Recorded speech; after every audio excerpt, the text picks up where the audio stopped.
বাংলাদেশের জ্বালানি পরিস্থিতি নিয়ে নতুন করে আলোচনা শুরু হয়েছে, কারণ চট্টগ্রাম বন্দরে পৌঁছেছে আরও একটি জাহাজ, যেখানে রয়েছে 10,000 টন ডিজেল এবং 20,000 টন জেট ফুয়েল। চীনের ইউনিপেক প্রতিষ্ঠান চুক্তি অনুযায়ী এই জ্বালানি সরবরাহ করেছে, আর এসব তেল খালাসের পর ডিজেল পরিবহন ও শিল্প খাতে আর জেট ফুয়েল বিমানবন্দরগুলোতে সরবরাহ করা হবে। বিবিসি সূত্র বলছে, দেশে আগে থেকেই প্রায় 2 লাখ টন ডিজেল মজুদ আছে। তাদের দাবি, ডিপো ও পাইপলাইনে থাকা মজুদ দিয়ে অন্তত এপ্রিল পর্যন্ত পরিস্থিতি সামাল দেওয়া সম্ভব। এর আগেও কর্মকর্তারা বলেছিলেন, দেশে কয়েকদিনের জ্বালানি মজুদ আছে এবং নতুন চালান আসলে চাপ কমবে।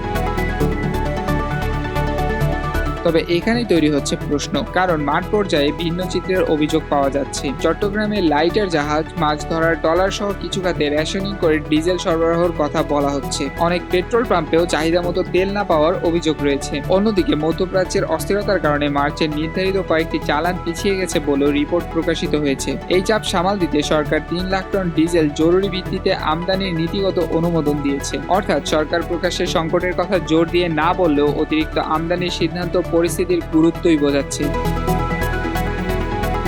এখন দেখার বিষয় একটাই, নতুন জাহাজ আসায় বাজারে স্বস্তি ফেরে কিনা, নাকি মজুদের হিসাব আর বাস্তব সরবরাহের মধ্যে ফারাক আরও স্পষ্ট হয়ে ওঠে।